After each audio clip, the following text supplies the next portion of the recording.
श्रीराम समर्थ. श्रोते हो, आपण ऐकत आहात श्री गोंदवलेकर महाराज यांचे प्रवचन. नाम घेण्याचा निश्चय करावा. जे दृश्य असते ते आज न उद्या नाश पावते. दृश्य हे स्वतंत्र नसते, भगवंताच्या अधीन असते. म्हणून जगात जी जी गोष्ट घडते ती भगवंताच्या इच्छेनेच घडते हे आपण ओळखावे. आपला देह दृश्यच आहे आणि त्याला चालविणारा भगवंत देहात आहे. त्याच्या अनुसंधानात राहण्याचा आपण प्रयत्न केला पाहिजे. हे अनुसंधान राहणे भगवंताच्या नामाने साधते. म्हणून तुम्ही सर्वांनी नाम घेण्याचा निश्चय करावा. आपले चित्त नामामध्ये गुंतले म्हणजे देहाला प्रारब्धाच्या स्वाधीन करता येते. ही युक्ती ज्याला साधली त्याला सुखदुःखाची बाधा उरली नाही. संतांना देखील त्यांचे प्रारब्ध भोगावे लागते, पण त्यांना देहबुद्धी नसल्याने भोगाचे सुखदुःख नाही. व्यवहाराच्या मार्गाने जात असता भगवंताचे नाम कधी विसरू नये.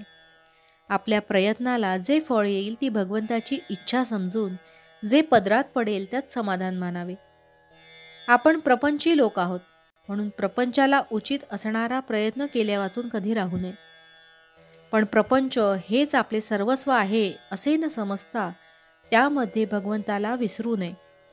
परमार्थाला सदाचरणाची फार जरुरी आहे. उगीच भलत्याच्या सांगण्याला भुलू नये आणि अनिती अधर्माच्या मार्गाला जाऊ नये. संत जे सांगतात त्याच्यावर विश्वास ठेवून मुखात नाम ठेवावे आणि सदाचरणाने वागून प्रपंच करावा. असे जो वागेल त्याचे कल्याण राम खात्रीने करील हे मी सर्वांना वचन देतो. बहुतेकांना प्रपंचासाठी देव पाहिजे असतो. खरोखर हे सर्व हिंगजिराचेच गिराईक आहेत. देवासाठी देव पाहिजे असे म्हणणारा खरा कस्तुरीचा चाहताच कोणी भेटत नाही. जो बरा होणार नाही अशा रोग्याला बरा करतो तो डॉक्टर खरा.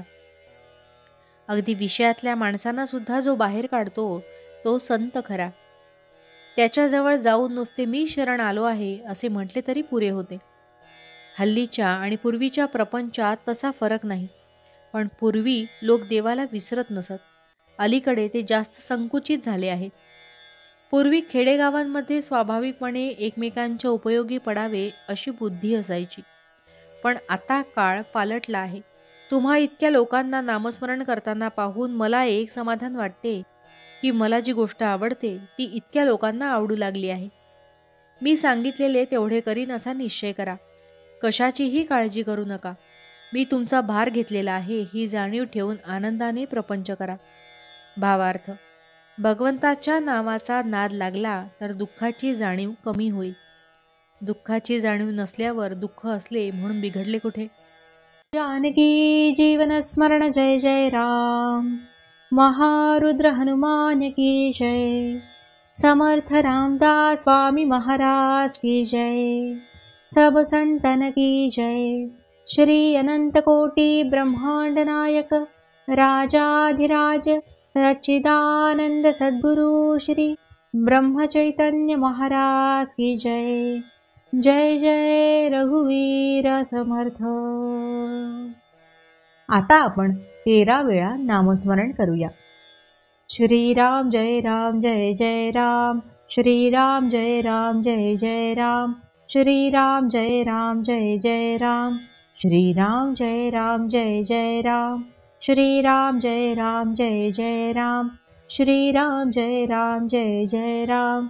श्रीराम जय राम जय जय राम. श्रीराम जय राम जय जय राम.